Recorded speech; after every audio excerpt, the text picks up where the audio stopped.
And we're live. Woo! Hello all, and welcome back to the INVICTUS stream. Oh, my name as always is Mr. Harlan Guthrie, and I'm here once again with the lovely, the talented, Mr. Alex Guthrie. Oh, well, hello, and thank you very much for having me tonight, INVICTUS stream people. And we are joined once again by the one and only, Mr. James Schwartz. Hello. This will make more sense in a second. And of course, we wouldn't be here without the lovely and talented Miss Jo Fallak. Ooh. With her die-hard dice.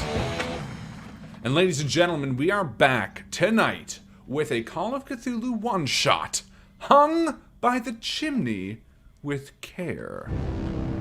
That's right, ladies and gentlemen, it is the holiday season still, and we are so excited to be bringing you a little bit of spooky energy on this Wednesday night. How are you all doing? Aces. How's everybody here doing? Aces. Alex, James, Like Joe? kings. Good. Like kings. chains. Like kings. Like queens Kings. and kings and aces. Like kings and Of old. queens of I'm- glorious time. I'm stoked to be here tonight. It's been a couple weeks since we've done our regular scheduled Yeah. programming. Been a little bit of time. Back to the regular. Actually, I think the last Ritual. time we streamed was was last with, Christmas. was with the was with the four of us. What did we do with that fucking? Oh, Jared and the Argonauts. Yep, the Argonauts. Yeah. That was Oh, good. yeah. Good game. Wow. It's been tough. A lot of holidays, a lot Jeez of Louise. vacations, a lot of time we all want off. Look, we needed it this year with the Omicron making Don't its even say ugly it. fucking head back, and we needed a little bit of a break. But we are back tonight with the Call of Cthulhu one-shot, which was actually released on pretty much Christmas Eve, this game. This is not one that I wrote, unfortunately, for all you viewers who are sad about that. I know. Sorry, we're sorry. Come on. Sorry. You mean you don't write everything you do? Unfortunately. We can't all have such great quality as Jared and the Argonauts every week. Otherwise my wheelhouse goes dry. No, this was a backer bonus that they sent out via email. Why? I couldn't fucking tell you. I have no idea. I honestly, I'm drawing a total blank. Why did I get this? It was just sent to my email. Did Dustin send it? No, it was definitely something part of like a freebie thing. Cheers, Alex. Cheers, Alex. Cheers. I'm Oh, having a beer he's tonight. Cheers, ladies and gentlemen. Guess I'm what? having some whiskey. I don't have to go to work tonight, Alex. Yeah. Ooh. I'm so Oh, I got a happy. drinking buddy. All right. Yeah. Oh, here you go. So it says you are receiving this email because you backed Ghoul Island. Wait. What's Ghoul Island? I genuinely don't know. Let's click on the link and Qu'est-ce find que out. c'est? Ooh, that's unsubscribed from updates. We're Anyway, it doesn't finding- matter. We're We are finding out here- where all our hard-earned money goes to in this household. No, you know what I think it is? I think Ghoul Island was one of the Cthulhu Mythos Sandy Peterson 5e conversion adventures that we have yet to play, but I think we might. Wouldn't that be a fun little Ooh. campaign arc to do a 5e Call of Cthulhu slam bomb? Sounds like fun for a January-February Right? situation. That feels January, February. Yeah. I'm thinking a 3-arc, right? Like a dark fantasy 5e. Okay, All the put it on the surviving calendar. characters from this game. Yeah, whatever survived. No, There you well, I go. think it's like fantasy slanted. Ghoul Island, like it's a 5e, right? So you have the same classes like rogue Cool. and ranger. Bust out my cloak. Slanted. Fantasy slanted. Anyway, I hope everyone had a great holiday. We had a wonderful holiday and plenty of stuff that we could be saying congratulations to and thank you from. But I will mention, because they're literally right over my shoulder, we got these 3 fantastic cross stitches from community favorite Bobby. Hold on. What? Well, no, the whole point Wow, that's behind really me impressive. is that, oh, your pants too. You got good pants on. Oh, yeah. Cross stitches or D&D pants. Nice. D&D Yeah, pants. we do it nerdy here. Anyway, lots of cool stuff, but I did want to mention those because Bobby made those and they're fantastic in the cross stitching. But anyway, honestly, we're at the point now where we get so much amazing stuff from the community and friends that this would be like a whole stream dedicated About, to like, just showing stuff. Yeah, exactly. And it's Little cool guys that we get. I literally did an unboxing for Carly's video, so you can check that out. That was last Wednesday or 2 Wednesdays ago or something like that. But anyway, that's not what we're here for tonight. Tonight, we're here for Call of Cthulhu, a adventure that is admittedly Christmas themed, even though those watching live realize it's after the holiday. We're going to sort of pretend it's maybe on or before the holiday for tonight. And we will be playing sort of a more serious toned game. So if you're in for that, then you're in for a pound. So it's going to be exciting. It's, of course, an 18-plus stream. Alex, give them the warning. Yes, this stream is 18 plus. There might be some swearing. There might be some nudity. Described nudity. There might be some violence. Described violence. Please buckle your seatbelts. Keep your arms and legs inside the ride at all times. Otherwise, actually, you know what? Strap in your brain too, because especially with Call of Cthulhu, you might be going insane here. So this is 18 plus. Now you've been fucking warned. Good job, Alex. I love you, Alex. That's great. You did a great job. You always used to do 18 plus words. That's great. I couldn't pull it up fast enough. I've got it here. Yeah, but you don't know how to screen share. Describe nudity. Describe nudity.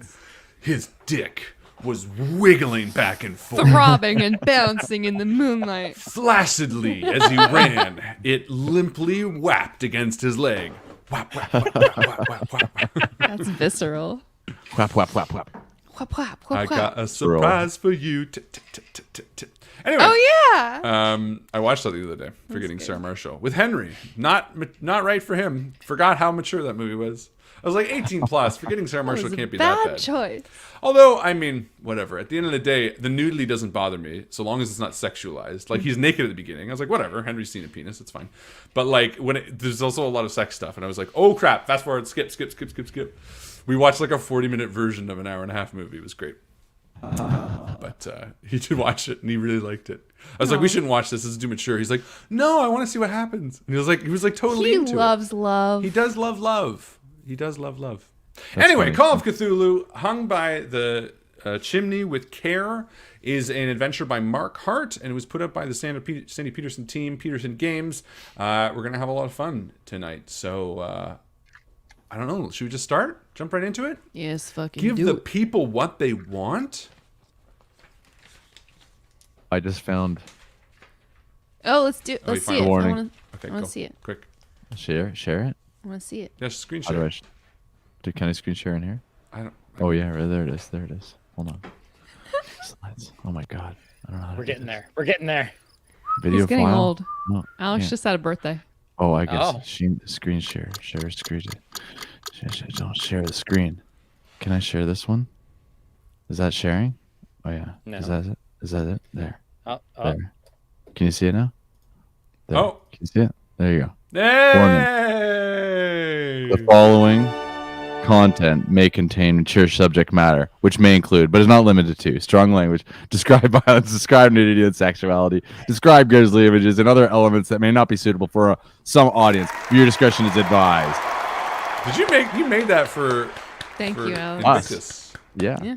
That's good. That's great. Send that to me. That's an Alex I'll do it at Guthrie some original point. right there. All right, ladies and gentlemen, without further ado, Call of Cthulhu, hung by the Chimney with care.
It is Christmas Eve.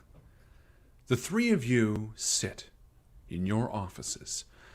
The investigative team that you put together maybe 6 months ago has now turned over its fair share of cases, all dealing with the mysterious and the macabre. Those odd cases that seem to slip beneath the cracks in Arkham. As you each go about your Christmas Eve routine, Maxine standing at the tree, the small one that sits in the corner of the office, drinking up popcorn. You hear the soft, velvety tones of Nat King Cole playing over the small radio that sits in the corner. Snow falls slowly outside on the Arkham streets, peppering the black asphalt with little white flakes. And as the warmth of the crackling fire begins to roll over you, you share a moment of reflection of the year, which is soon to pass. James, who are you? Where are you sitting in the small office that you all sort of co-own? I am playing Timothy Lawrence. He has black hair that is slicked to the top of his head in a very neat part. He's a bit writhe in frame, a little bit skinny and scrawny, standing at 5'6", and he has a blanket of freckles that cover his skin. And he is currently over at the window, staring out, just getting in a fresh bag of tea into his mug as he is slowly just kind of dipping it there and staring out, watching the steam kind of rise and play against the glass. Yeah. The Christmas music sort of wafting over you as you smell maybe the peppermint tea that you hold in your hand. It sort of just fills you with a sense of warmth. And as you look over your shoulder, you see Alex, your character, maybe sitting in a tall back chair near the fire. Who are we looking at? Well, you're looking at a middle-aged, almost middle-aged, silvery fox, gray fox sort of character. And he's just come in from the snowy storm outside. He's just hung his hat and his coat by the door, and his shoes are dusted with a little bit of snow. And he sits down with his notebook, and he's jotting some notes down. You're looking at the author, John Clamsworth. I gotta remember my own name here. John Clamsworth, the author. Of course, that's easily forgettable because it's a ghost pen name. John Clamsworth. So he's a tall, sort of medium built man from Boston. Even though I don't do the accent too well. So, yeah. And as you see John head in and sort of sit down, maybe you all give sort of a cursory nod, expecting that it's you've a all... cold one out there, eh? It's a cold one out there. Canadian Boston. Yes. I'm really from the Midwest. And John, you nod to Maxine as she turns around from the tree. Who are we looking at, Joe? Maxine is an early 30s woman with short hair that is, I guess, like gelled into a curl on her forehead. She's got her classic brown wool trousers, unbecoming of a woman of this era, but she wears them. And she's leaning against the table on which the tree is sat, a needle in her hand, threading popcorn, cranberry onto these long garlands, which she intends to dress the tree with later. She looks up coolly at John. She and he had an argument earlier today about one of their previous cases and who truly did the solving. So she's not feeling particularly festive about him. Yes, it seems like it's really coming down. Yeah, well, I suppose we could share a drink, couldn't we, at least, Maxine? If you'll pour one. For me, anyway. I'll pour one for you. Yeah. John gets up and pours Maxine a nice drink and gives it to her as sort of a peace offering. Cheers, then, and happy Christmas, Timothy. Yes. Happy Christmas, Tim. Yes, happy Christmas to you both as well. It's getting frightfully cold out there, isn't it? John, you need something actually hot to warm you up? No, I'm fine. I've got my whiskey and I've got my fireplace here, and I'll be fine for the next few hours. And there's a ring of truth to that. You're each sort of comfortable in the idea that you're resigned to spend Christmas Eve together. Not quite alone. You each have families, although through a matter of circumstances, you've had falling out. Some of them personal, some of them just the way of the times. But you've found comfort in each other over the years. And as of the last 6 months, comfort in the fact that you can trust each other, to watch each other's back. And despite the darkening sky outside, it's only late afternoon as you each begin to settle in. But just as that first sip of alcohol touches your lips, Maxine, a heavy rap sounds on the office doors. Now, this is still Maxine Hart's investigative office. I feel like maybe the door is half scraped off from the changing of the name, which is still much of a debate between the three of you as to what to call your new firm. We hired a letter painter to come in and do the doors, and we had to send him away because we had an argument, the three of us, about what it was actually to say. Yeah. And I imagine this craftsperson just standing off to the side, bewildered with brush in hand, waiting for us to come to an agreement. And Yeah. one did not come. He's like an old man, too. He's like, what do you want me to paint? Do you want me to paint what you had me on the work order? And While we're arguing, he goes over and he makes himself a cup of tea. yeah, exactly. But that's been a little bit while now, and now a heavy rap on the door sort of startles you each. Yes. Oh. And Timothy will go over and unlatch the door and open it. Yes. Hi. How can we help you on this evening? Standing before you is a young boy. He's wearing a page boy hat and carrying a small satchel to his side. With a bright and chipper nod, he hands you a telegram. And as quick as you take it from him, he steps out of sight and disappears down the hall, eager to deliver many more messages on this Christmas Eve. Timothy, what was it? Pass that boy this 2 pence here. Oh, don't worry about it, John. He's already gone. Let's see. It looks like we got a telegram. And who's it addressed to? It is addressed to your Maxine Hart. Maxine, it's for you. Oh, thank you. Maybe my father. She walks over and takes the telegram and opens it. Yeah. And as you peel the pieces of paper off of it, leaving them on the floor, hoping for someone else to pick it up, perhaps John for once, you read the following, maybe out loud. I will share it, and you can orate it for us. Need your urgent help. Stop. Tracked down 12th volume of Revelations stolen from University Library. Stop. Meet me at Dunham Hotel tomorrow night, room 313. Stop. 4 murders, 3 disappearances in town over last week. Stop. Come soonest possible to prevent additional murders and avert even worse catastrophe.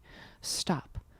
Something sinister occurring by Christmas Day if we fail to act. Stop. From Nathan G. Piedmont. I'm sorry. Did you say the 12th volume of Revelations? That's what it says. Tell me, Timothy, does that sound familiar to you? I don't know. I think I have to roll for that. You can definitely Bless give your me heart, a roll. James. Yeah, absolutely. Let's see. Where are we? What would you like? I got archaeology. Is there a skill for this? It would probably be Mythos. Library? Cthulhu. Mythos? Yeah, I think it'd be Cthulhu Mythos. Cthulhu Mythos. I even forgot how to play this game. I have 0 in that, so never mind. Oh no! Yeah. So the the Revelations, it doesn't jump out to you in any meaningful way, Okay. other than the ominous sort of aura of it. However, you all recognize the name Nathan Piedmont. This is somebody who's actually aided you in previous investigations. You know him.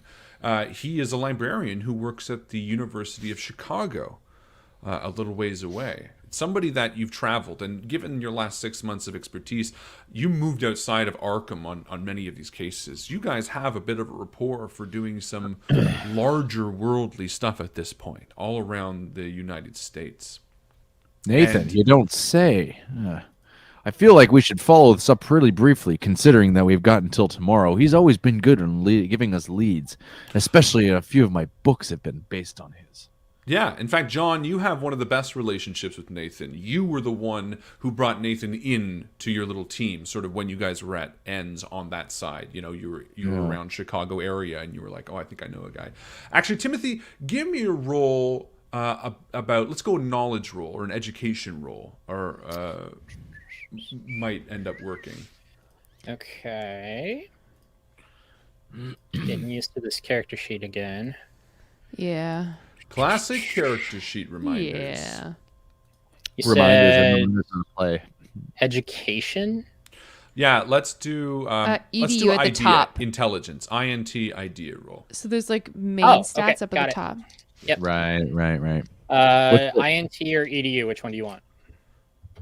They should be the same. INT. And you roll a 100? Yeah. No, They they're are not. Not the same? different. Sorry. That's okay. Let's go with idea. Int. Okay, and I want to go You want to under. roll under. Yep. Perfect. So that is. And you're gonna rolling a be- 100?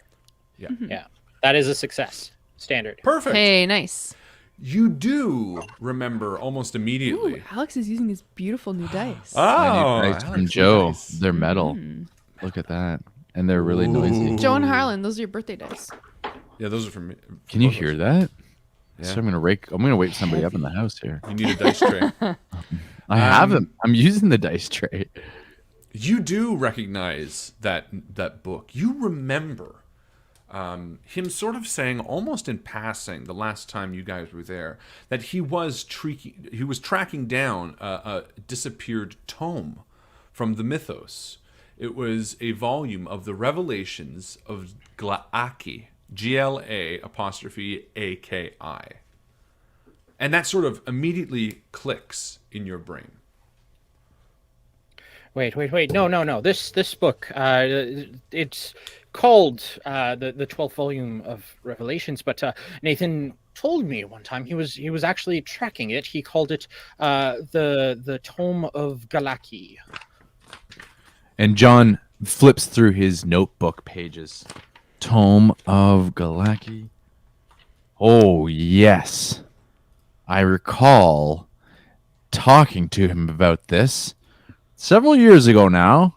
What do I know about it? I'm sure I know something about it.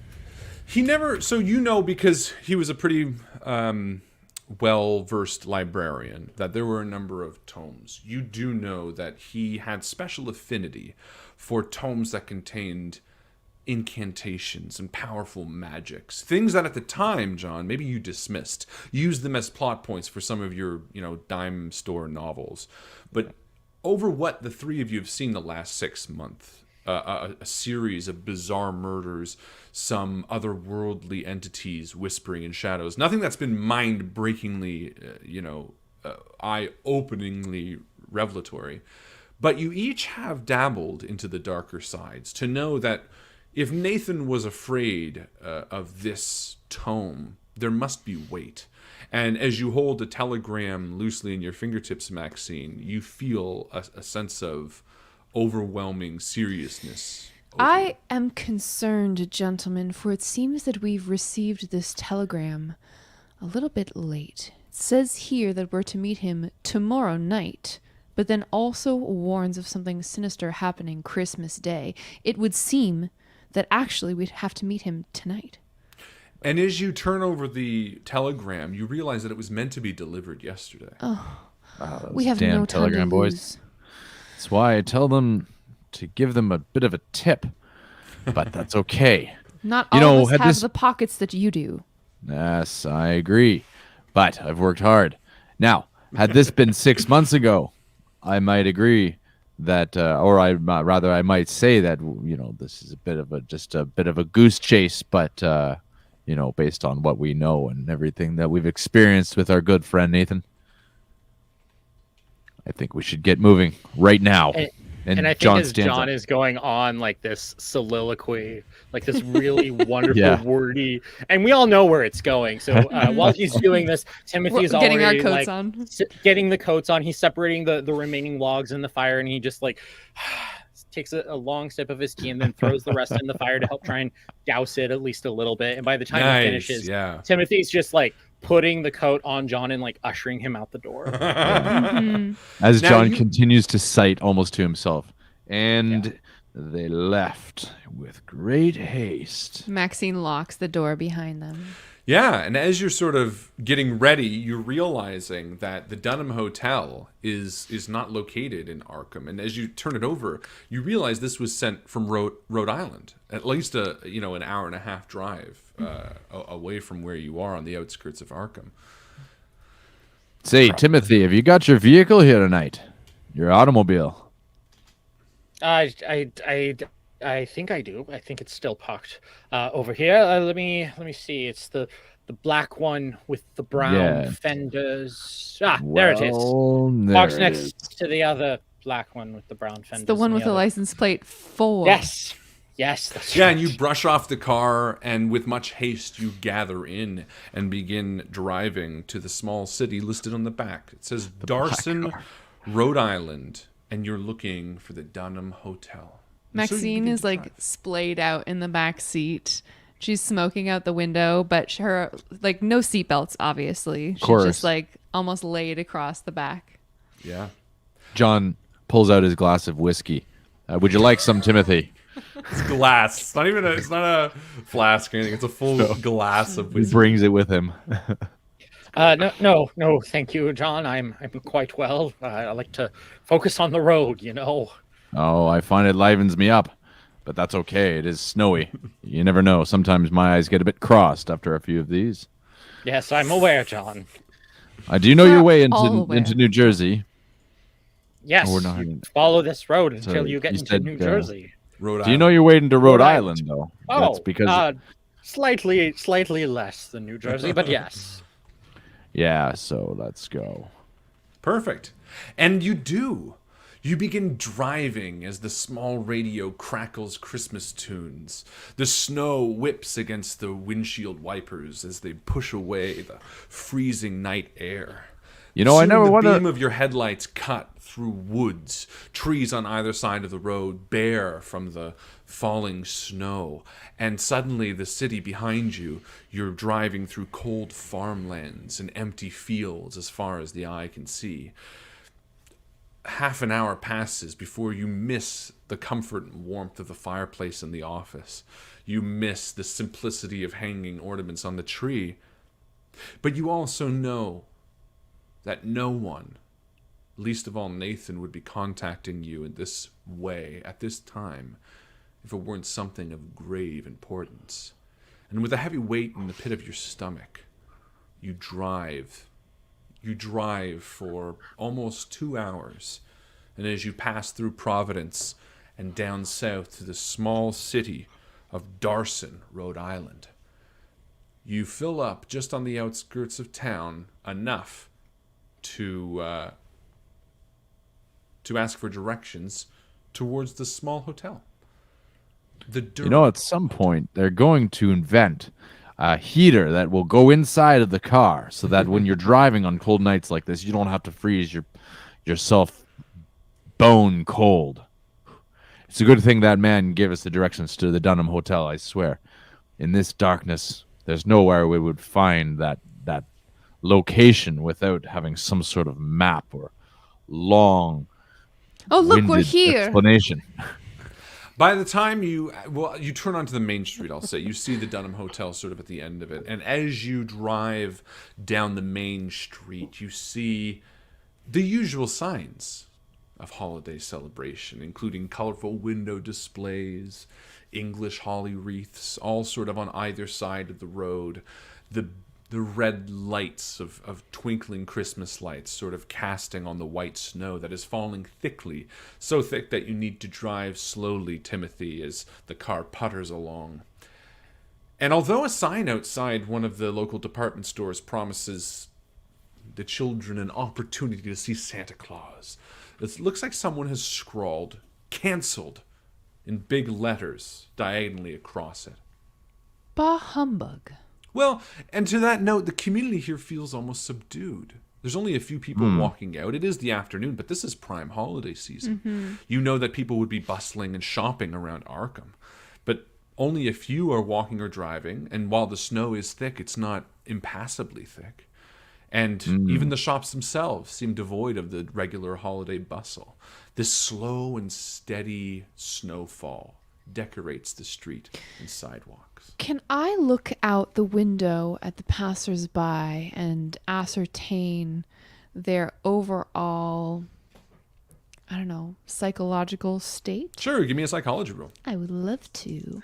People are wandering like zombies. You know what? I failed, but only by 8. Luck, luck, luck, luck. I'll do it. I'll spend luck. Yes, Why you can not? spend luck points up to 10, or as many as you want. I'm gonna spend 8 and Perfect. And succeed. Yeah, you get the overwhelming vibe of demureness. There's sort of a subtlety, a shyness, a quietness to the people as they walk around. Even those that are walking in groups seem to not be talking, their heads sort of held low. There seems to be a black cloud in a literal fashion, and metaphysical fashion, I should say, metaphorical fashion, to the people in this town. Something has happened here, gentlemen. It seems maybe some accident. Actually, maybe as you're staring at the window too, you see another car sort of pass by, and you lock eyes for a moment with the people inside, and it's a squad car, police, and Ooh. the driver almost glares at you as he passes. Do you see that? Yes, I'm wondering, do we stop and ask the police? I mean, sometimes I decide sometimes I think it'd rather a good idea or a bad idea, but I don't know. I think better to get the lay of the You land. know all of these small town folk. They've never seen a woman in trousers before. That's fair, Timothy. Well, I just don't you like know- the look of the place.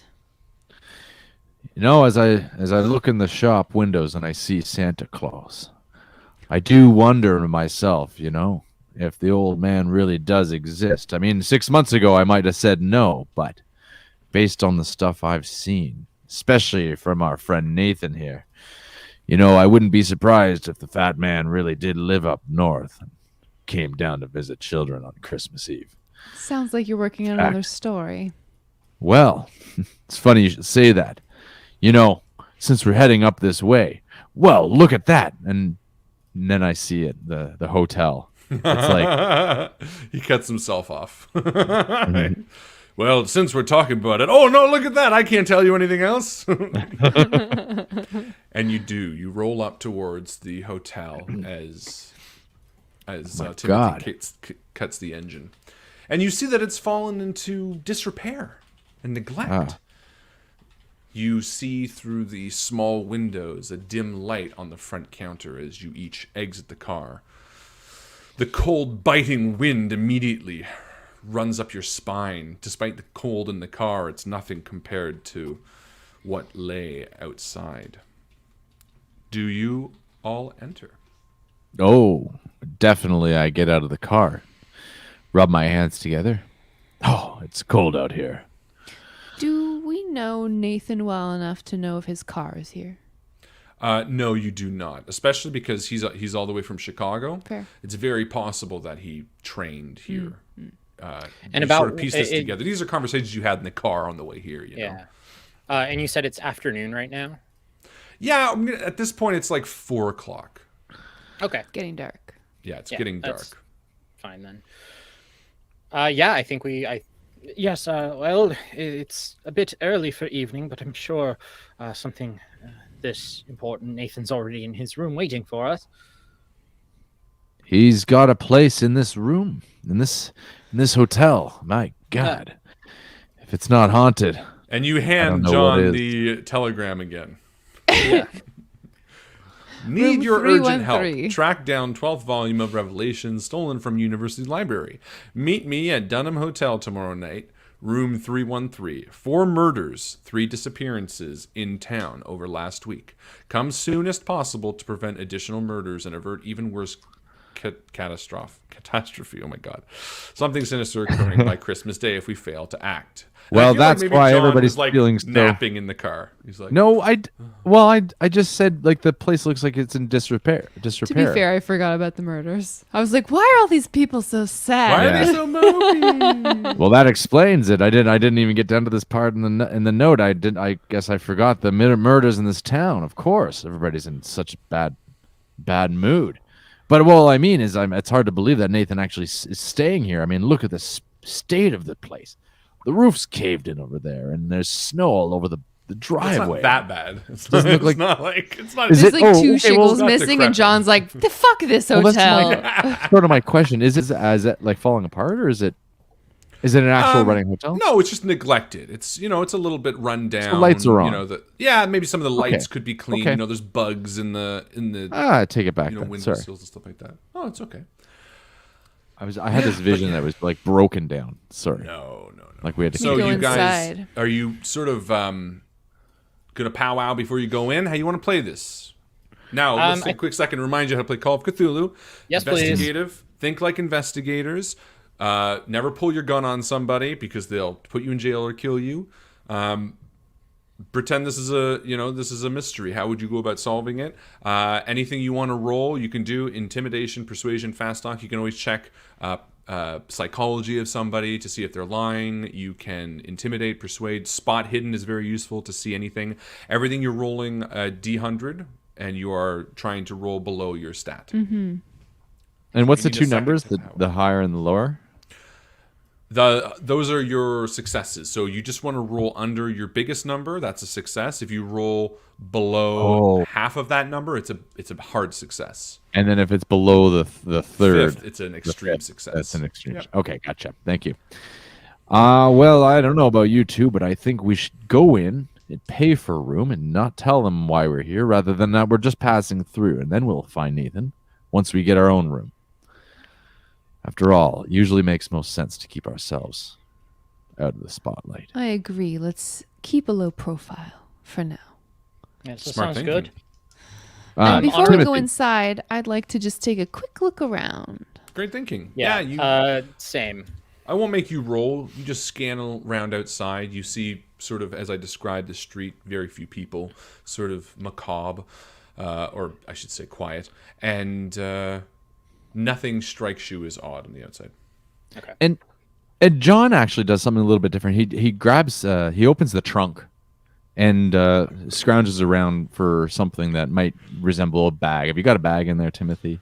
A duffel bag, course. something that. Of course, I have Okay, a bag. good. I have our standard go bag with a change of clothes for everyone, and of course some Oh. tea bags Even- in case the hotel is crappy. Even better. And he grabs the bag, and they're gonna wonder why we're checking in without a bag. Of course, we've got our go bag. Let's go. And he leads the way up to the front door. Yeah. I love how pragmatic you are, Timothy. Timothy's Try. the most pragmatic. Try it.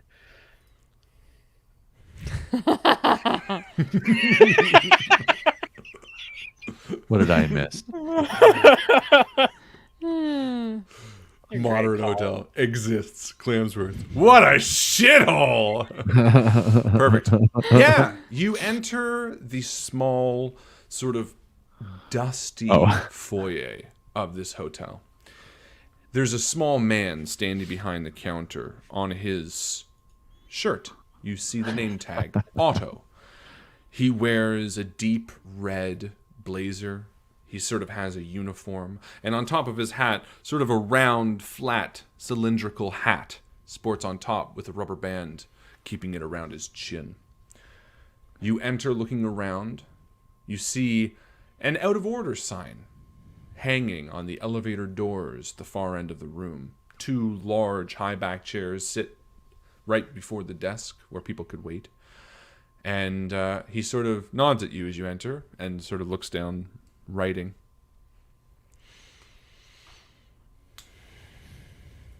Yes, excuse me, Otto. Yes. Yes, hi. We would like a room, please. Oh, of course. Let me get you one. And he turns around and he sort of stops. And 3 rooms or? 2, please. Oh, of course. And he sort of walks over and with a pen sort of begins jotting down the date and brings a ledger up onto the desk and says, please fill out your names. John, while you two are filling out your names, walks around the lobby of the hotel and does a investigation Spot hidden? into. Yeah, let's call it that. Yeah. Yeah. Perfect. Give me a spot hidden roll, John. For anything. What is was that? John? Sorry. Spot hidden is one of your skills. It's basically your perception. So you want to roll below what you have, and you want to roll your 2d10s, add them together. Well, not add them together. There we go. You know how to use your percentile. 51, and I am well above my 35. Oh no. Ooh. Unfortunately. Now you can push a roll if you really want to look around. It might cause a little suspicion, but these are good What do you rolls to mean? push because so pushing a roll means you're going to roll again, Yeah. and the stakes of failure will be higher, but you have a second chance essentially. I'm going to do that because these two are filling out their names, and I'm kind of being nosy. Yeah. I'm being nosy in the lobby of a hotel. I feel like tourists are nosy though. You know what I mean, Yeah. Yeah. Alex? I failed even harder. I'm a 95. Woo! Okay. I needed Yeah. a 35 or lower. So as you sort of walk around looking, you get close to the elevator, the out of picking at- order elevator. Picking at the wallpaper. No, you're walking close to the elevator, and as you do, you notice that Otto at the desk sort of looks up and very nervously to Timothy and Maxine goes, "Excuse me, stay away from there, please." And like turns back to the two of you, pale. And he's like, why do you want to stay here? Excuse me, we're passing through and visiting. It's Okay. Christmas time after all. Well, just you use the stairs. It's okay, Otto. We'll use the stairs. As I'm This filling way? in my name on the registry, I want to take a look at the other previous names of people who have registered here at the hotel recently. Sure, yeah. You see a few names, none seemingly too important, but Nathan G. Piedmont does stand out. Excellent. And you both fill out your real names? With a Timothy, flourish, Maxine Hart. Yep. of course. John walks up and fills out a third name in his legacy of names. He puts down Elton John. no. He puts down And Carl. Rice. Ginsburg. Yeah, Abraham Lincoln. Carl Perfect. Grimes. Yeah, he turns around and he's like, "That'll be $3 for the night." Oh, no problem. No problem at all. And John Yeah, reaches Timothy into and his Maxine deep just pockets. like look over at John. Mm-hmm. Yeah, and you John pay the two. slaps And- down. As he takes the money, you notice he's a bit calmer now that you've stepped away from the elevator. And almost passively, you catch him glancing over the elevator every once in a while. And he takes the money, turns around, hands you 2 keys, one to 213 and 214. What happened to the elevator, if you don't mind me asking? Dangerous things, I say. Dangerous things, Maxine, aren't they? Yeah, those elevators. They can surely fall and Did something? Climb. Was someone injured? Yeah, and you can see the apple in his neck bobbing up and down as he stammers. Nothing happened to the elevator. Why are you asking so many questions? And he sort of nervously looks towards the front door. Oh, just a matter of curiosity. You seem awfully upset. Is everything all right? Give me persuade. I will. And just a quick question, Joe. What is your I am a class? private Okay, investigator. You're a private investigator. Okay. And Timothy, James, what are you? I am. It is written on my sheet. Antiquarian, I'm or- an antiquarian. Antiquarian. You are. yes. Okay. And I'm an I like author. old stuff. I failed. Cool. Okay. Yeah, you can't quite. He's just like, hey, it doesn't matter. Here are your rooms. And he pushes the keys towards you. I should very much like to know if the hotel we're staying in is safe. Does anyone else want to try Yeah. persuade or intimidate? I mean, and John steps in. I mean, look, that little town down there. There's been a few murders. Hopefully none here, unless you'd like to tell us. I mean, it won't change our decision or anything. Fuck me.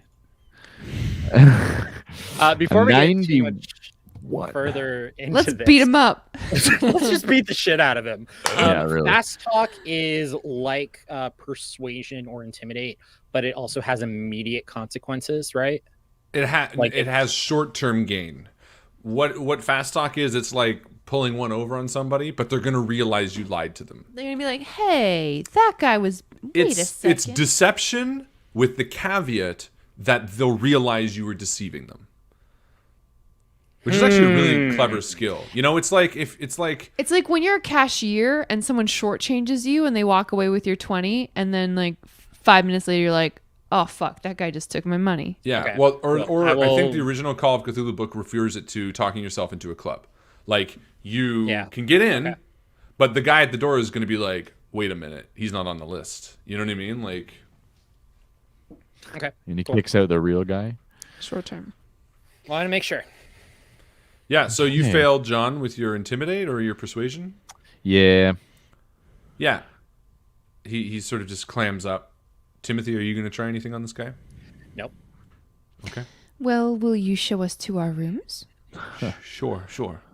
And he picks up your bags. He comes around the counter, picks up the backpack, and starts heading towards the stairs. And you sort of just pass by the elevator.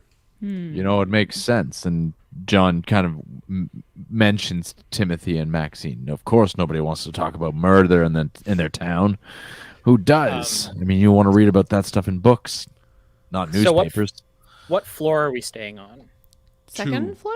213, Okay. 214. So I think about halfway up the Well, I'm going to say, stairs. did you want to do a spot hidden, Maxine, as you pass by the elevator Yeah. before he even takes you upstairs? Sorry. Yeah, Timothy. I Well, you do. get lower That's okay. rolls than I do. Nope. Failed. Never mind. What'd you get? It's Christmas. Yeah, you got too much of John's bourbon in the car. That's right. Yeah, you head upstairs. Timothy, what were you going to say? About halfway up, Timothy is gonna make an excuse that he forgot to lock the car, and he's gonna just kind of trail in the back of everyone, and then just be like, "Oh, sorry, the car," and he's just gonna turn around and head back. Cool. down. Yeah. And You know, unfazed, and- the guy still carries you Okay, back perfect. upstairs. And I'm heading straight for the elevator. Perfect. So Maxine and John, he takes you to your rooms. Timothy, you head back down for the elevator. You see the Yes. out of order sign slung over it. Yep. Spot hidden. Yep. You can do it. You can do it. I am gonna burn some luck to make this a success. Yeah. I got a 53 and I needed a 50. All right. Perfect. Nice. Can't take it with you. You sort of look at the elevator, you crank it open, look inside. It seems pretty normal. And as you step back, you notice tiny blood spots that are still fresh on the carpet near the elevator doors. Fresh as in wet? Yes. Fuck. Blood Bodies spot. piled up inside the elevator. And you said that's near the elevator floor? Yeah, it's on the carpet in the lobby. Like, it's just in front of the elevator. Okay. Meanwhile, Timothy's thinking, Jesus, That's John bad. and Maxine are blind. And John and Blood Maxine, like that. he leads you to your door, and he's like, Dibs on 213. let me open the door for you. And he puts the key in, and he opens it, and he walks in, and he sort of, like, fluffs the pillow, and he says, Miss Hart. And he, like, gestures you in, Thank you. and he, like, I'll just take my key, and I stand there in the room with Maxine and what's his name? Otto. Otto. I'll Yeah, just he- take my key, thank you. And he hands you the You can key, leave my bag right there. like, giving you an odd vibe as he hands it to you. I want to know all about this vibe. Give me a psychology roll. Yeah! 33. I succeed. Yeah, you feel like he's hiding something. Ooh, what's he hiding? I don't know. I want to know. But suddenly things start to feel very intense as he slowly hands the key to John. this man, sort of wiry, thin. You see his ears dirty, as if they've never been cleaned. His greasy hair sort of hanging behind his hat. You sort of get this vibe suddenly, this very gross vibe from this guy. His hand, as we His touch, nails are like dirty passes underneath, me. you know, as he hands you the key. I'm going to take a minute to try to make a little bit of conversation. So is it a very busy night, Otto? Lots of people visiting from out of town? You notice that he doesn't put It his is back Christmas to Eve. either of you. And suddenly you realize that he sort of has this bulge in his coat. This sort of like in his pocket area. You know, like you noticed, like at first maybe you thought it was banana just some in his keys pocket? or something. No, it doesn't seem like, it's not that low. It's higher, like in his waistcoat pocket. And almost quickly he puts his hand in it and steps back with his back against the wall. Is anybody armed? Are we armed? We got guns. I don't Like, I know guess- again. I put wouldn't have a extra gun points either. in handguns, so I hope so. It would Yeah. be in our weapons, It'd be right? in your weapons, yeah, if you have it. It's at the bottom of the sheet. Oh, never mind then. So, Yeah, yes, I guess a not. busy night, Otto, or... And he sort of looks nervously between the two of you. Now listen, Otto, it's Christmas Eve, and John pulls out a couple of dollars from his pocket. He says, I want you to go, and I want you to enjoy your evening. Maybe buy a drink on me and enjoy yourself. Now, skedaddle. My friend Timothy will be seeing his way up here in a moment. And maybe you that's see a there's like that's a hesitancy in persuade. his mind. Yeah, give me a persuasion roll. Oh, that's not gonna do it, man. Rain said he found the hung guy. Yeah. Yeah, you get an uncomfortable vibe as he sort of eyes you over, and suddenly in sort of the dim light of the room, his yellow teeth seem to really set you off, John. As Otto sort of reaches for something in his coat pocket, and you can almost see his hand wrap around something metal in his pocket. Oh, it's a gun. I He know got it's a gun. gun. He got a Timothy, gun. you are heading back upstairs, and you notice Yes. that your two friends are not in the hallway, but their bags are. Okay. Okay. So since I now know that I am unarmed, can I have actually also gone out to the car and grabbed my tire iron? Sure, yeah. Cool. Then I'm coming up the stairs and I'm heading to the room and I'm trying to be quiet. I don't want to be running, but I want to be moving quickly. Yeah, give me a stealth roll.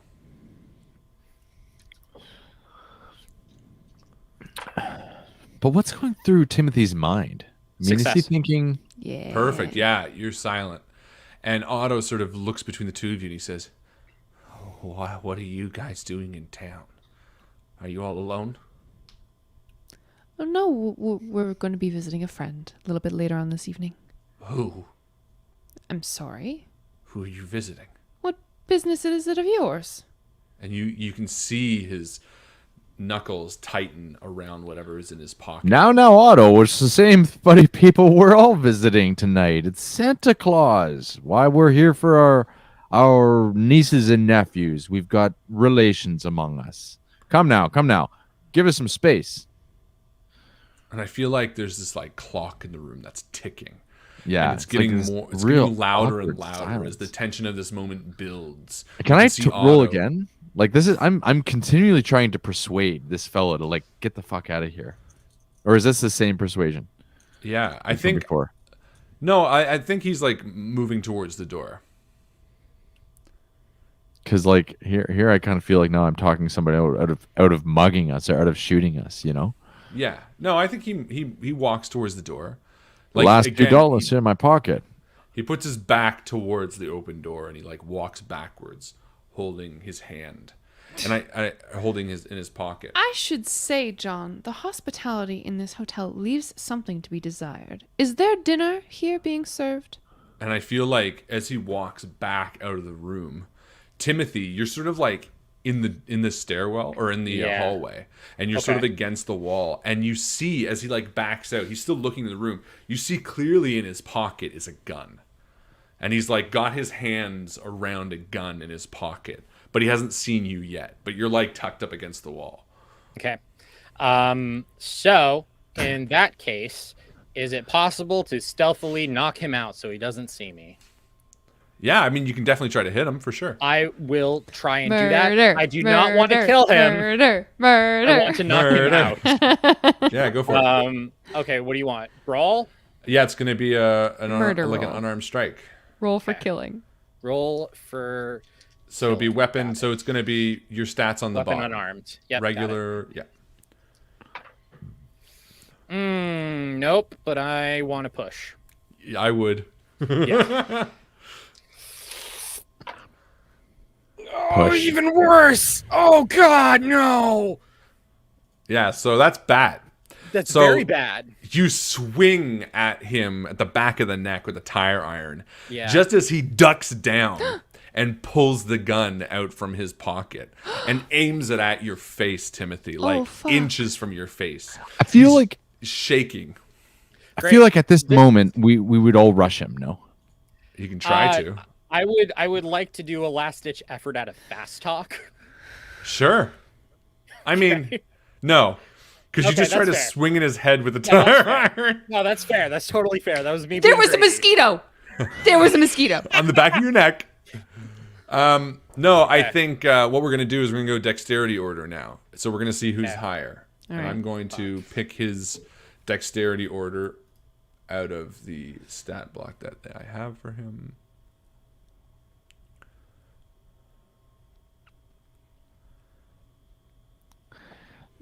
I'm trying to think of the movie. This is always my problem. I'm always thinking of movies. Colin said Three Stooges.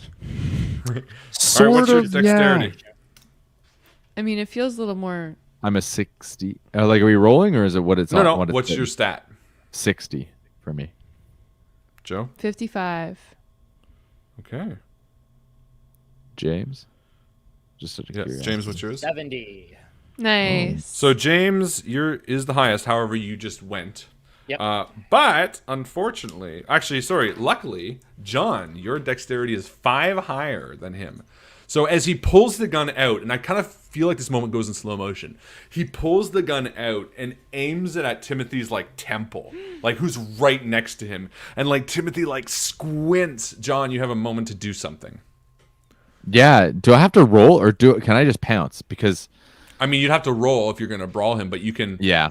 You can like put it this way: if you just want to check him, I would let you roll with advantage because you're sort of just gonna be checking him, and I would do a straight up dexterity roll.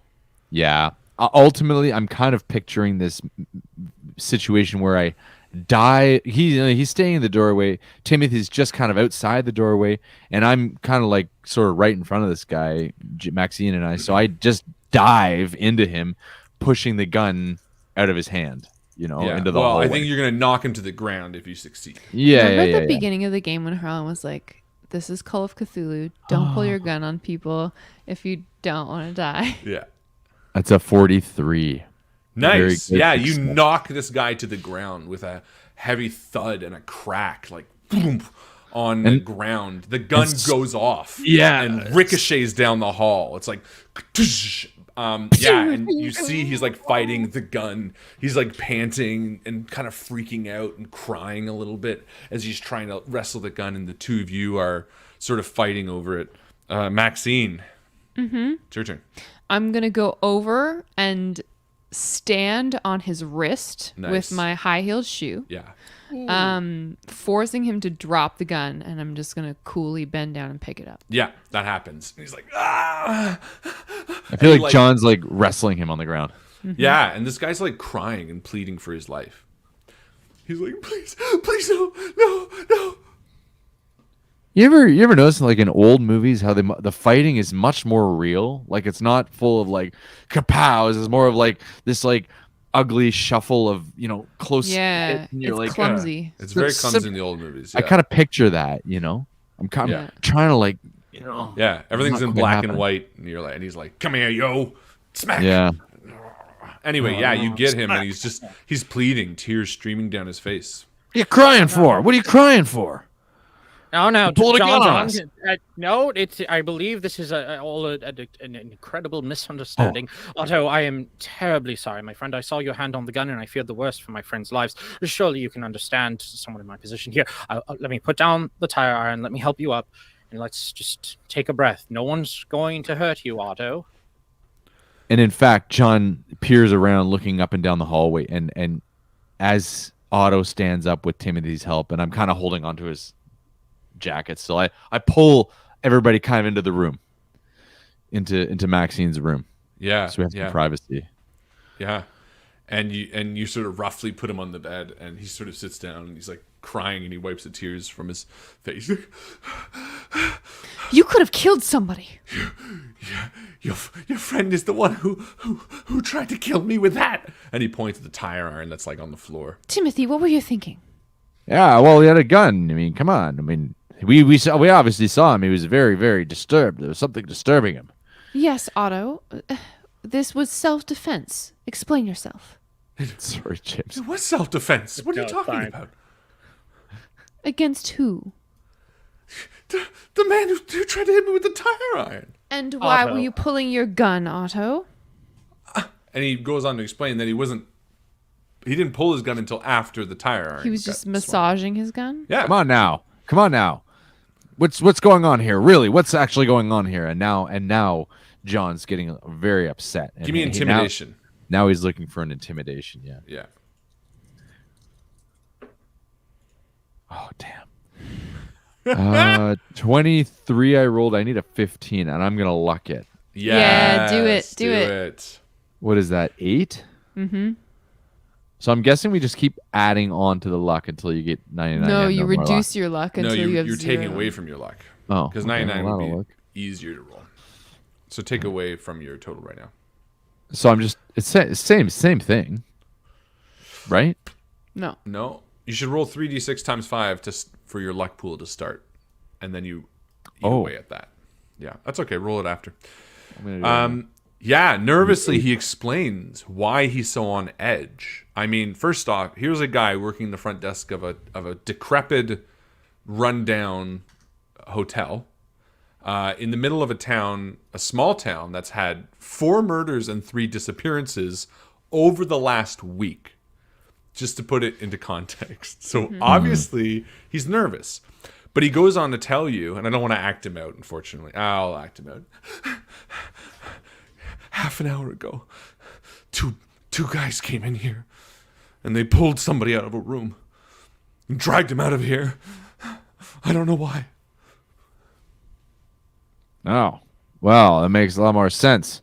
Yeah, Maxine, give him his gun back. This guy was like holding a gun because 3 out-of-towners arrived on Christmas Eve in a town that 7 people have either been murdered or missing in the last week.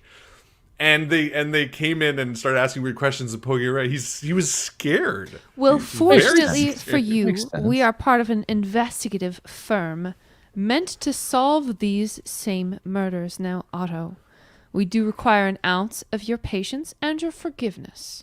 She dusts here- off his shoulders a little bit. John hands him a glass of whiskey. The same glass. He's just Take it. drinking the whole time. Take a drink. There's like an ounce of backwash and 2 ounces of whiskey in there. Yeah. And Otto, sincerely, I apologize. Now, you would aid us very much in our investigation if you told us everything you can remember about these people who accosted the guest and also who the guest was. We are meant to visit a friend here, and I should very much hope that he is still present. He tells you that half an hour ago, again, just to reiterate, half an hour ago, 2 visitors came up to him in the lobby and grabbed him and pulled him over the desk into the ground. They demanded to know where a Mr. Piedmont's room was. Damn it. He told them, and then about 10 minutes later, the 2 men returned carrying Piedmont between them. Damn it. He said that Piedmont had a bloody nose, a cut across his cheek, and blood across his forehead. And they brought him outside to a waiting car and drove away. Oh, God damn it. Tell us you took down the name of the the license plate or some sort of details. Why, we're meeting a friend here tonight, and that happens to be the man. And he shakes his head nervously. No. Are you kidding? Otto, you got to help us out here. Describe, who are the men that took him? Describe them to me. I didn't recognize either, but one of them flashed me a badge of some sort. I don't think it was a police badge. I don't know. Well, were they tall? Were they short? What? I don't know. I was on the ground. But Come on! And he grabs him and But one of slaps him across the no, I face. was just gonna John! tell- I was like literally telling you. But one of them had a thin but noticeable scar on his forehead. I don't do that. Okay, take it back. If he was going to say it anyways, then okay. The words are leaving his mouth and you Yeah. slap him. She's like, but I think there was you, bastard. The police Otto- car that we saw earlier, were there 3 men in there? There only seemed to be 2. That we know of. Otto, I'm sorry. I think I'm missing a. You guys have something going on? Ooh. What's Probably our outside? weed-smoking neighbor. Nice. Honestly sound like thunder. Guy idles in the driveway next door for like hours smoking So weed in his sad. car. Otto, I'm sorry. I Why? think I'm missing a little bit of something here. What does this have to do with the elevator?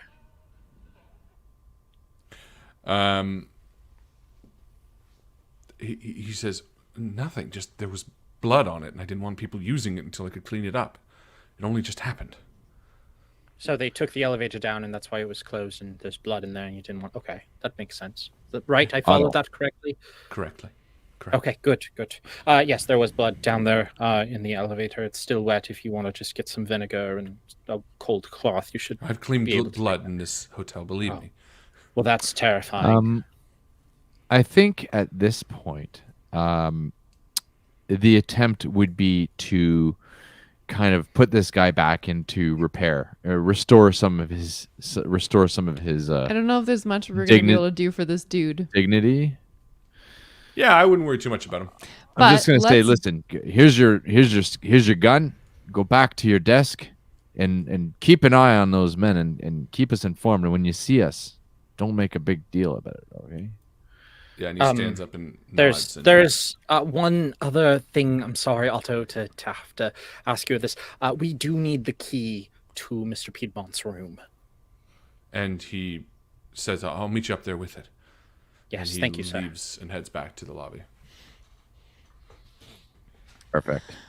Well, I really Maxine screwed the pooch on that paces one, huh, guys? across the floor of this room, and she looks out from underneath her heavily mascaraed eyelashes at these 2 nincompoops she has utterly entwined her life with. This is not the first time that they've been in a situation like this, and she rubs the bridge of her nose as a migraine begins to bloom behind her eyes. Timothy, John, I very much appreciate that you are concerned with our safety, but we must really be quite a bit more cautious before we accost citizens. Please, not again.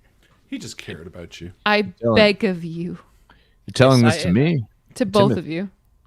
No, Well, now I listen. completely understand, Maxine. I am terribly sorry. I just the worst thoughts came into my mind when I saw the blood downstairs by the elevator and the obviously shook boy. And when I came up and I saw he had his hand firmly on the gun, I thought for sure he was gonna fire. And I I appreciate it. I know that's not an excuse to try and conk somebody, and I promise it will not happen again. You know what? Call it too many crime novels, but every time somebody puts their hand on the trigger of a gun, I get my back up. Mind you, what's that got to do with a crime novel? I'll tell you, Maxine, it surely doesn't make any sense to me why someone would put their hand on a gun unless they're ready to pull the trigger. Yes, but his motive was in question, John. His motive. And you should know that well. Of course, I'm writing motives down as we speak. Speaking All right. of motives, what do we have to see? What do we have to say about this badged scarred man taking off with Nathan. We'll have to see if they left any evidence in Nathan. Mr. Piedmont's room. You head They harm upstairs him. to notice the door to 313 hangs open. Overturned forget the key. drawers lie on the floor, as do the bed sheets and the mattress. Someone has searched through Piedmont's luggage, tossed his belongings around without care. A chair in one corner of the room shows several fresh bloodstains. A leather portfolio bearing the initials NGP lies on the floor next to the bed with a handful of papers scattered beneath it. As you pore through them, the papers include notes Piedmont made during his stay, including some addresses that you don't recognize.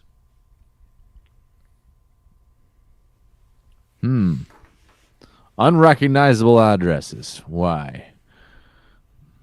Something I come across quite often at the post office. Are the Poor addresses? Nathan. Do we know enough to know if they're local addresses? Yeah, I think you could probably guess that they are. Okay. I'd like to take a look around, and I'm going to do a spot hidden roll because there might have been something that these guys were looking for that Great they idea. that they missed. Great And idea. you never really know. Maxine, what are you doing? I'm going to go and examine the blood stain on the chair. I want to try to determine if this was likely a fatal wound or not. Timothy, what did you do? What are you doing? Is anybody? No, the notes are just the addresses, right? No, you can look through the papers. Yeah, I want to look through the rest of the papers then. Thank you. Perfect. John, what did you get for your spot hidden? I don't think I saw anything. I rolled a 45. My spot hidden's a 35. You could spend luck. I could, but I didn't roll very well as Sure, far you as don't have luck to. rolls. Sure. You know what? How about this? Before you I'll roll do luck, it. tell me where specifically you're looking. Imagine. Close your I'm eyes glad and you ima- asked, actually. Yeah. Close your eyes and Because- imagine a small hotel room. Where are you searching? Well, there's got to be something with drawers, either a dresser of some sort or side They all tables. seem to be pulled out. But is that where you're searching first? No. In fact, where I'm searching inside of drawers or dressers is in the drawers themselves or underneath the drawers.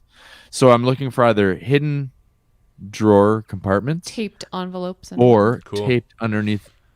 So John's searching there. Maxine, you're searching the blood. You don't deduce that they're fatal purely from the way that Otto recanted them carrying him out. He wasn't dead. They were sort of like arming him out. Okay. So, but you do sort of look around the chair and don't notice anything major. Timothy, as you pour through some of the papers, you see a scrawled note.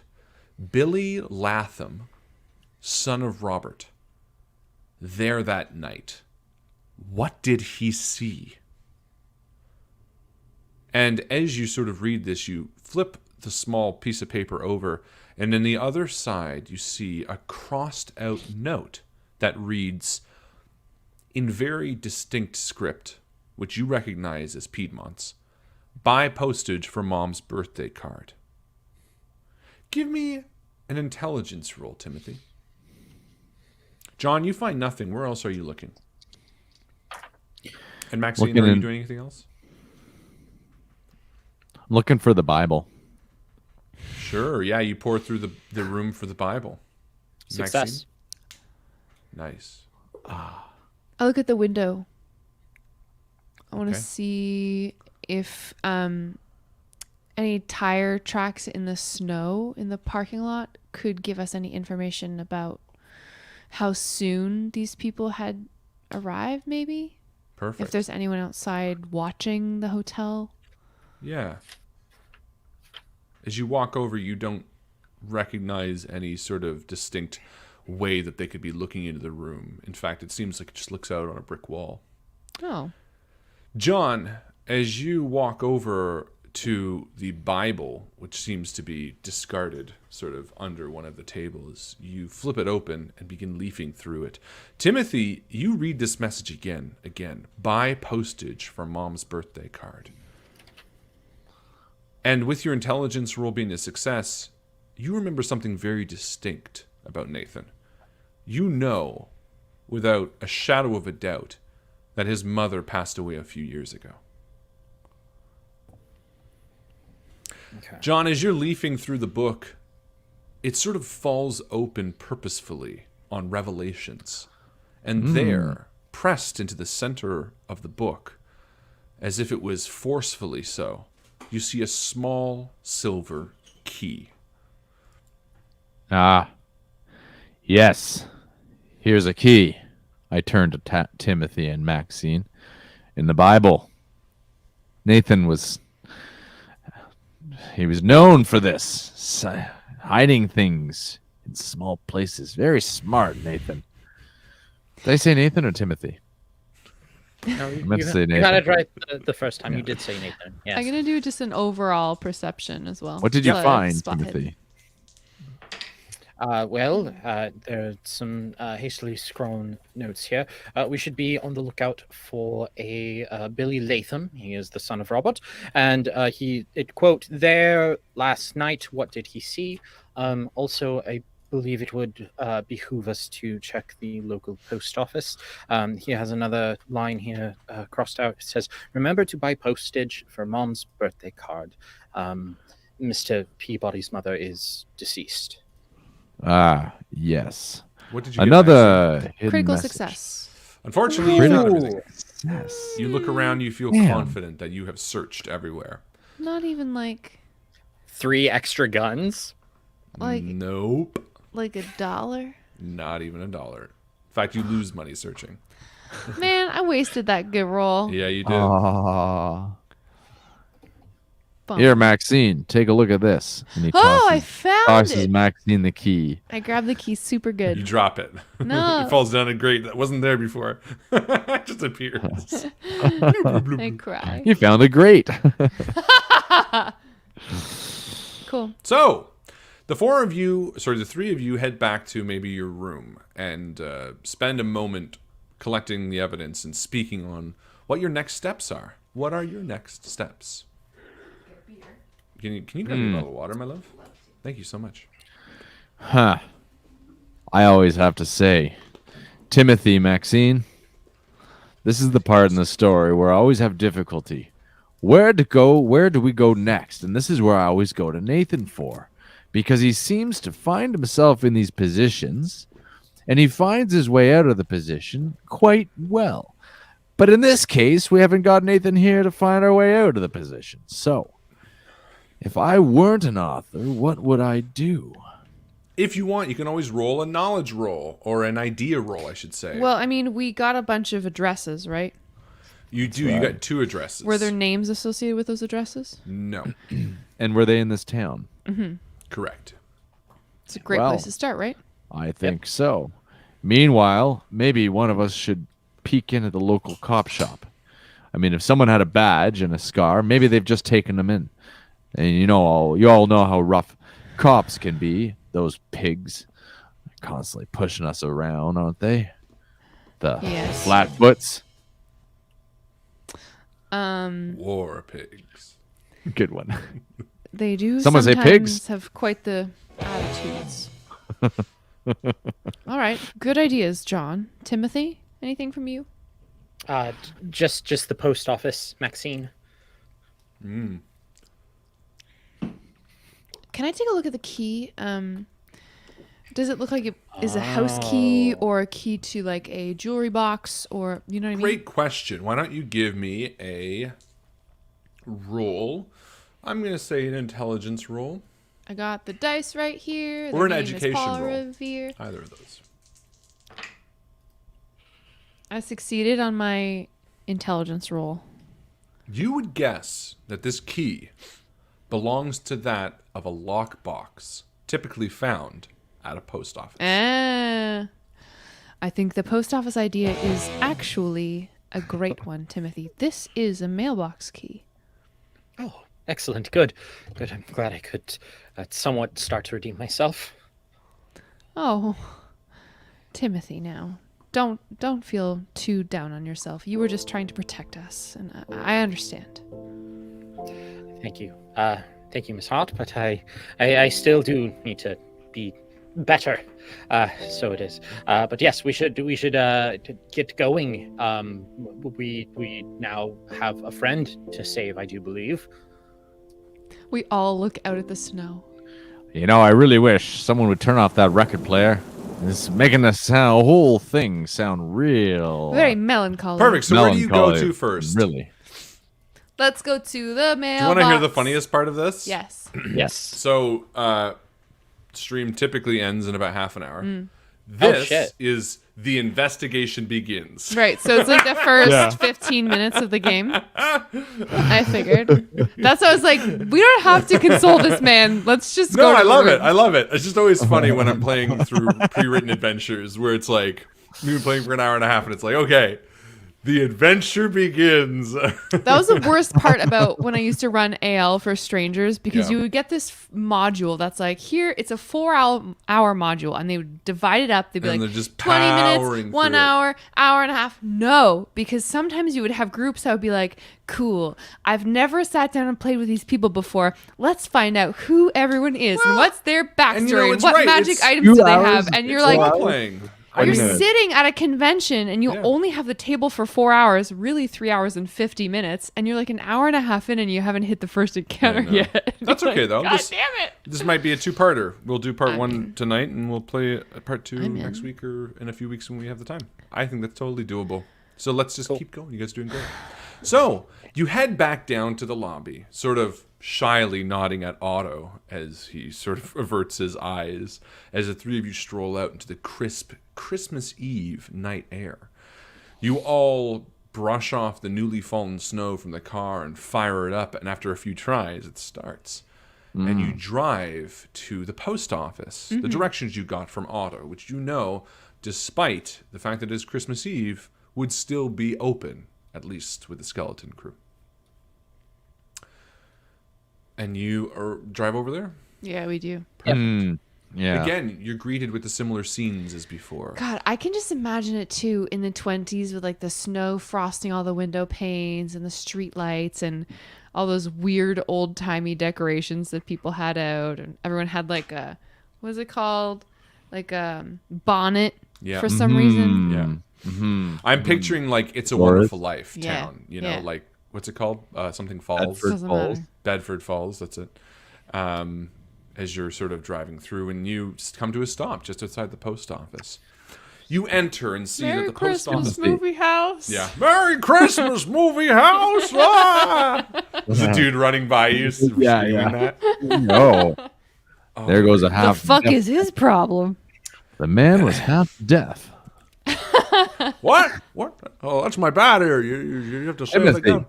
I say it as I'm about to as we're about to step into the post office. I turn to Timothy. Timothy, tell me, Yes. what are we gonna find out here? I mean, his mother was dead. Obviously, he wasn't actually buying postage for Mom's birthday card. What's that No. code for? He wanted us to go to the post office. Oh, is that it? That's it. I'm pretty sure that's it. Yes. I really hope you're right. Those pigs, I tell ya. Timothy's got a head on his shoulders, John. Give him some credit now. Oh, You I enter do, the I post do. office to realize that it's sort of distinctly in two sections. To the left, the actual Birthday area card. that you can interact with them, the mailing. What? to the left, birthday, Birthday card. To the cards. right, the rest of the post office. Sorry, go on. And there's a bank of lock boxes filling a wall that you have access to at all hours of the day. And as you walk up, you see the small number 6 engraved on the key. And with a thump, you open the box to find a rolled up stack of pages within a cardboard tube. You sort of take it out to see that the pages are rolled within there. Well, we've come for, but doesn't hurt to ask the post office person, does it? I look through the mailbox at the like mail room beyond It's dark. suspiciously. No one's in there right now. There's no movement. Do they have like a cool like placard of employee names that I can spot? As you look around, sort of just to catch an eye of, of some of the employee of the month type shit, Yeah. you don't see anything of that nature, but you do see a large board, and upon it, you see 5 distinct posters, all labeled missing. It's covering one of the walls of the post office. Each poster features a different missing person. 3 of these posters are pretty recent. This week, in fact. You see Dr. Anthony Clark, Myra Clark, Sheriff Clyde Hooper. And a 4th poster, you see a middle-aged man with a bushy white beard. It says Edmund Lewis. But that one's about 3 weeks old. The last one, and the oldest by far of the 5, which is over a year old, is asking for information on the whereabouts of Father Byron Harmon. And it says, missing from St. Mark's Church.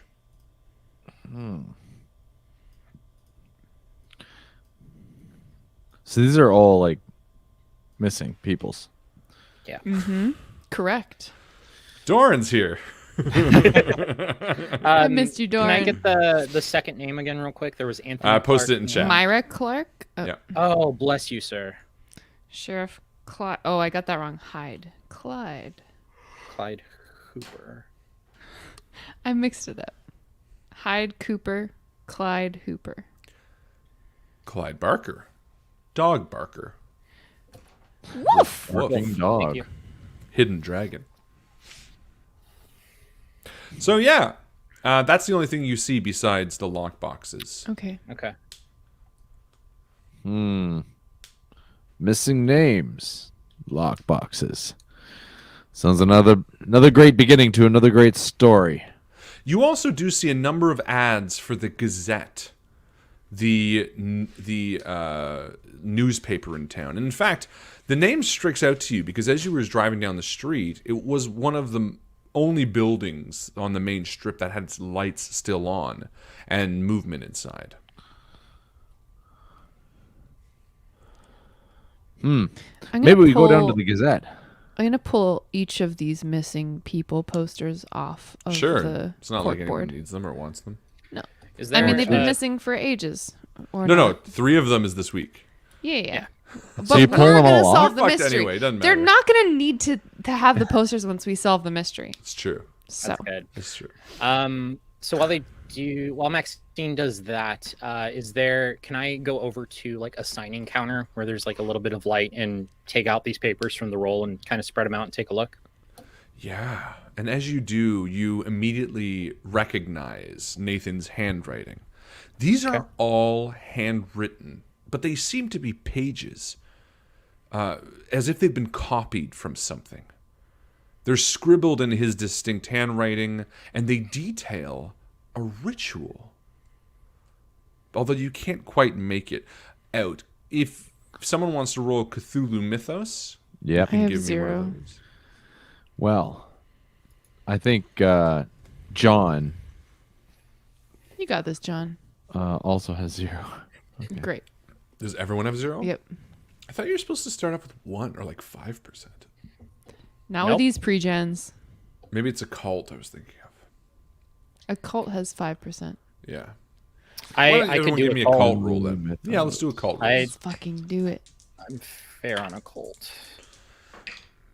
Occult? No. Also, no. Well, let's try it. No. Looking for funny, 'cause 15. I got a 94. Cthulhu Mythos is a stat that you start off with 0, and in this module it asks you to roll it at least 4 times, or options you to roll it at least 4 times. So instead I'm going to say, Timothy, you can give me an intelligence roll if you want. Yes, please. Oh, just high enough that I can't luck it. No. Ah, bummer. Yeah, you're not sure. Other than the fact that clearly Nathan was nervous about these because he hid them here. You feel they're important. I mean, it's in English, right? What is it detailing? No, it is not in Okay, English. that's fair. So it's Well, hold on. No. Yeah, I'll say they're in English. It says it seems to be a ritual. It says banishment. Mm-hmm. That's about it. so it's like a bunch of like hocus pocus type stuff that, it's like grind the root and dance the thing and say these incantations. And I'm like, great, I don't know what this is about. Exactly. Well, I wonder if this is a lot to do with that 12th volume of Glaaki. No. You don't think he's copied some of it? And John starts to rifle through the pages, Yeah, you spill the pages. kind of over, you're like, pushing in front of Timothy. Is there a phone here? No. All right. And looking around, you feel comfortable that you've grabbed everything here and found all the information you could. Rock and roll. Do we want to go to the addresses, the church, or the Gazette? I'm thinking the Gazette. It's Yeah. probably nearby, and people are there. Yeah, we can see it And right they're across the street. The journalists. lights are on. Yes, Let's exactly. just So we do that. trot across the street. To the Gazette. Exactly. Yeah, Trot. let's do it. Yeah, you head With across trench the coats and- snow-laden street, quieter now than ever before. It's dinner time. Yeah, it's dinner time. Everyone's having their Christmas Eve dinner, and there's a bit of a sadness as the three of you realize that you don't have that small turkey you left in the icebox back in Arkham. You know what? Maxine takes Timothy and John's arms. We link arms as we cross the street. Yeah. She looks to each of them with the rosy cheeks that they have, their breaths puffing out in plumes of Why, light. you're and she certainly says, making this lighthearted, Maxine. And John punches you in the stomach. Go on. Shit out of you. Just John! Maybe I "How didn't say anything. God dare damn it! you." You motherfucker! On Christmas. What were you gonna say? She says, let's make the best of it. All right? Amazing. Ah, all right. And he hops with you. Perfect.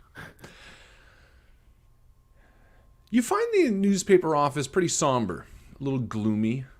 It is Christmas Eve after all, and as you enter through the large glass windows, you see there's only one person there. A young woman with thick-rimmed glasses looks up and sort of stands at her desk.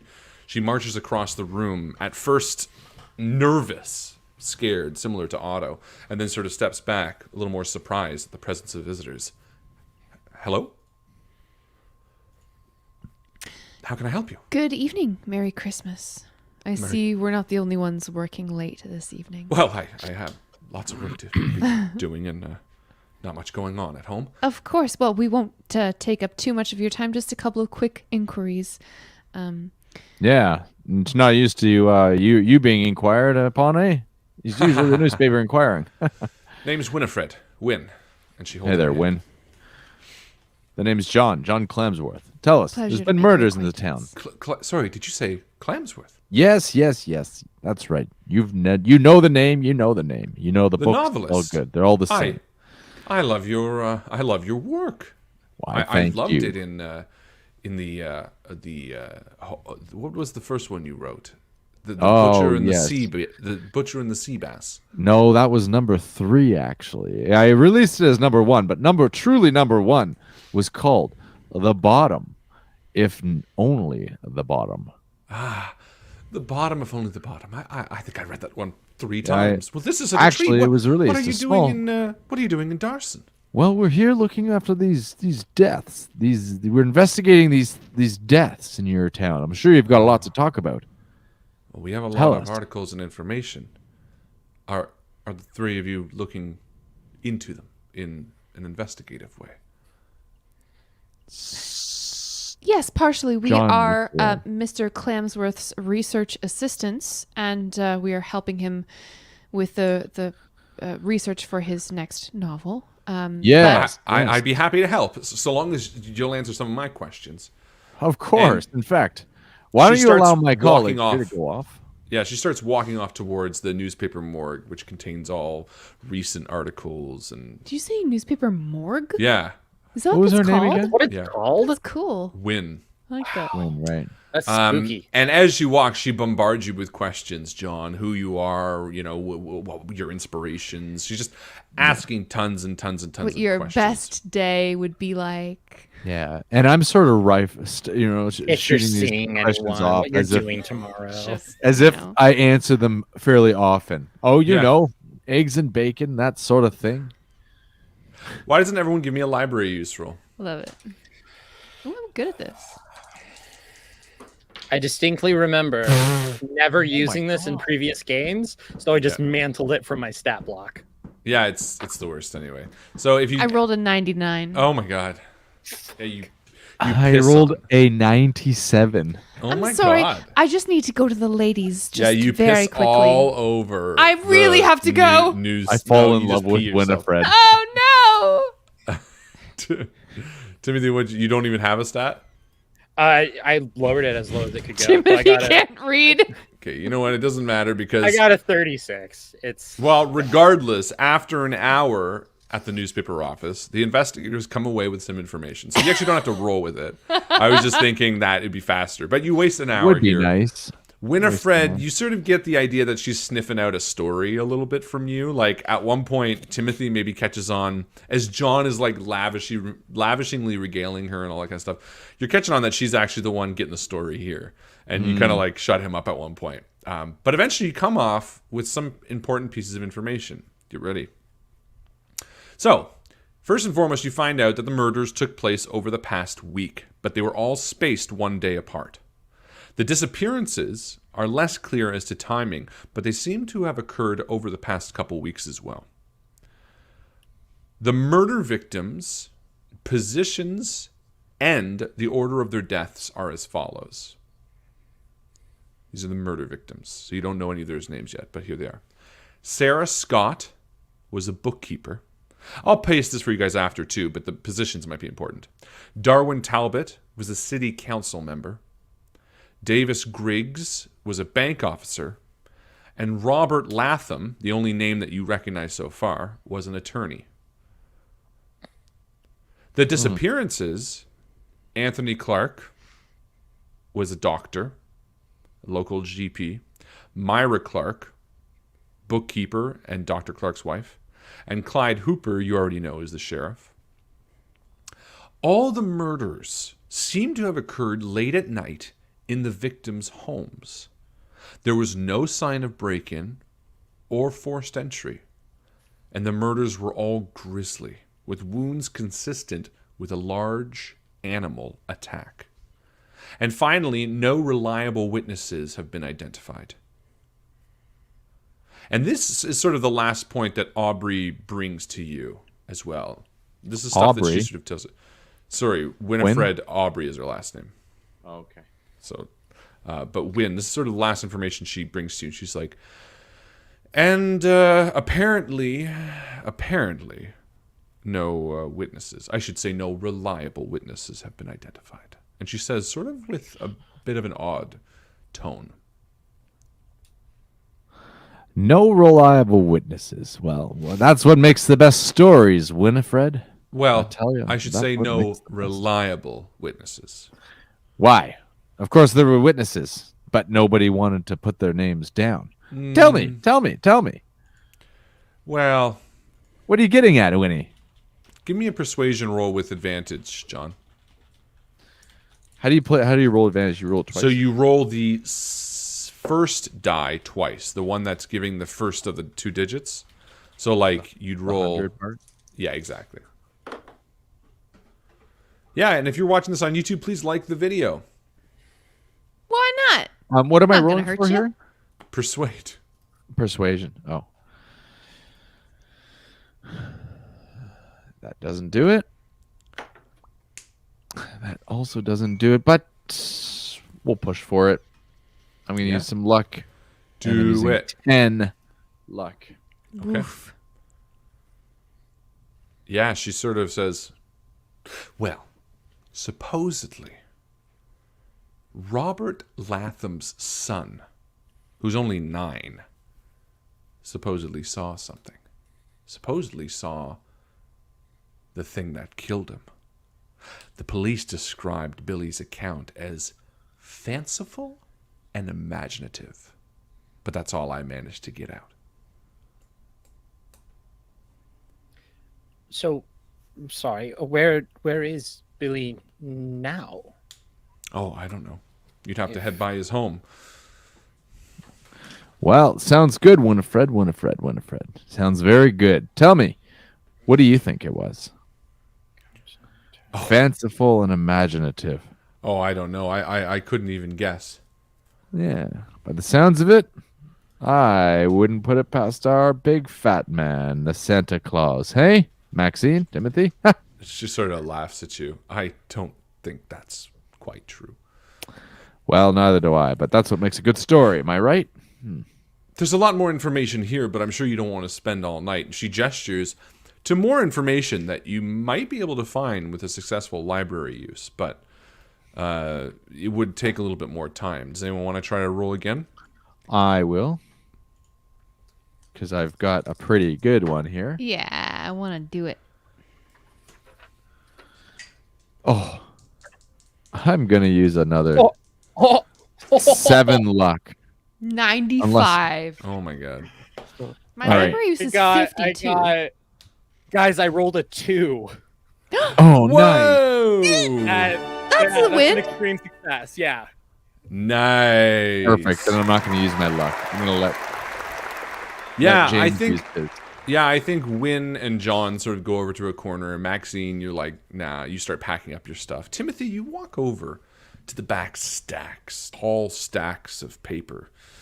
You sort of flip through them and pull out a few pictures, and you sort of arch your eyebrows at a picture. It's a hospital charity event. You see the large hospital, Darson City Hospital. And as you're sort of leafing through it, Wynn walks over and she says, oh, yeah, the grand opening of the hospital was a few years ago now. They all donated a sizable sum of money to the hospital on behalf of their society. I can't remember the name of it. Thoreau Society, I think. And as you squint in the darkness, you recognize the figure standing there. Latham, Griggs, Talbot, and Dr. Clark. And you know Robert Latham, Davis Griggs, Darwin Talbot and all Anthony died Clark. in the last week. Sorry, I missed some of your names initially. You said Sarah Scott, bookkeeper, Durham Talbot, council member. Then there's the bank officer and the attorney. Who are those? Yeah. Griggs and Robert Thank Latham. So here are the murder victims. And here are the disappearances. Sarah Scott, Darwin Talbot. Perfect. Davis Griggs. That was the Thorough Society with a TH, not the Furrow Society. Thorough. And a photograph showing Latham, Griggs, Talbot, and Dr. Clark together at a hospital charity event. The wheels start turning in your head. Would you look at this picture here? And as you point at the picture, there are 2 others standing with them. 2 other men that you have no words of at all. And Wynn sort of says, well, that's weird. That's Winston Spays. And that's George Hagland. And they are. Well, George worked, he's an attorney with Robert Latham, or at least was. They worked together. And Winston, he's a bit of a weird one. He owns a local antique shop in town. Say, tell us. Winnie, this is a small town. You know where these people live? So funny. I was just going to say, we have 2 addresses and 2 people. She looks at the addresses. Even the general direction. The first I was in address the that you address. got from Nathan's hotel room, 25 Wetwork Lane, she sort of says, oh, that's Latham's house. That was where the murder took place. And the other address, 135 Cornwall Crescent, was another murder as well. Darwin Talbot. She says, that's Darwin's place, but I wouldn't go there. It's been combed over many times. Well, I mean, if you look at this picture, I mean, I don't want to draw conclusions here, but it might make sense to find out who this Winston Spays and George Hagland are. Maybe go give them a visit. I don't know much about the Thoreau Society. I think it's some sort of paternal secret order with selective membership or something. You guys are really trying to help, aren't you? Well, you see, our friend Nathan, he's gone missing. Nathan Piedmont. Do you know the name? No, I don't. Shit. All right, well, let me show you something that might help. And she walks back out of the room to her desk, rifles through her drawer, and pulls out a folder and opens it up. And she says, "Look, I got these from my friend at the morgue. I was planning on using these for a book I might write about all of these murders, but if you're really trying to help, and you promise this just stays between us for now, take a look at some of these wounds." And she throws the pictures down in front of you, and you see one of the murder victims. You can't distinguish it, but it says from the photo, Sarah Scott. The photograph shows the wounds, dozens of them, large, gaping bite marks all over the body. And as you read the liner notes, it says that the bite marks were large, but appeared to be inflicted by a human.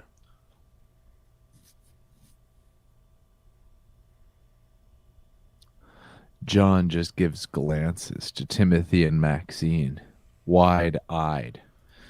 Human bite marks? Why, I've been joking, but you don't think it was the fat man, do you? Fat man? John Yeah, is Santa Claus. John is joking around. Wynne, do you know the coroner to be of sound mind?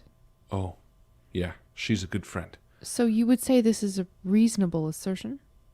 Absolutely. What it means, I don't know.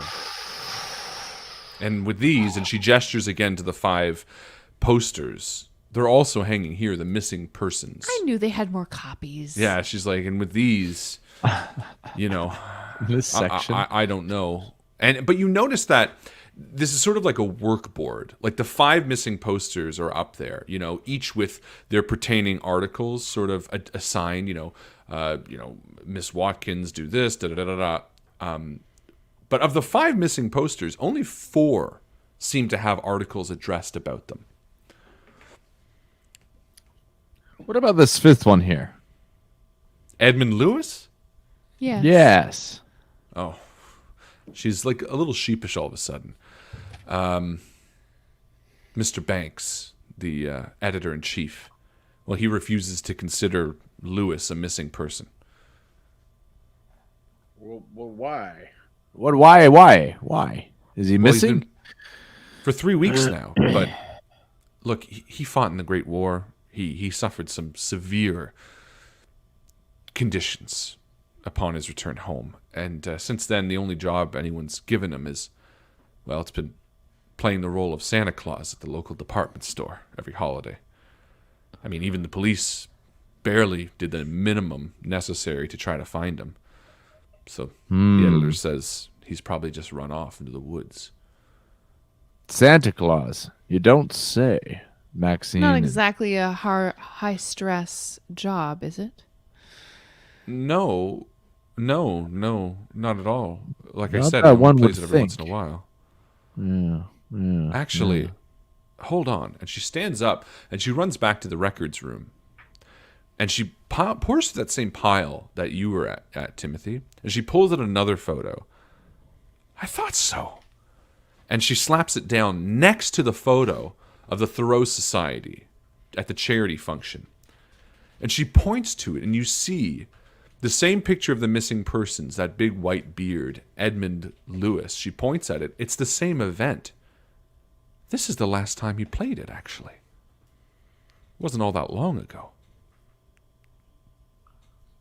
Where was this event being held? Tell me, Winnie. The hospital in town. Right, of course. It's a hospital fundraiser held at the hospital. Something tells me we need to visit the hospital. Say hospital one more time and you get a free soda. Only if we go to the hospital.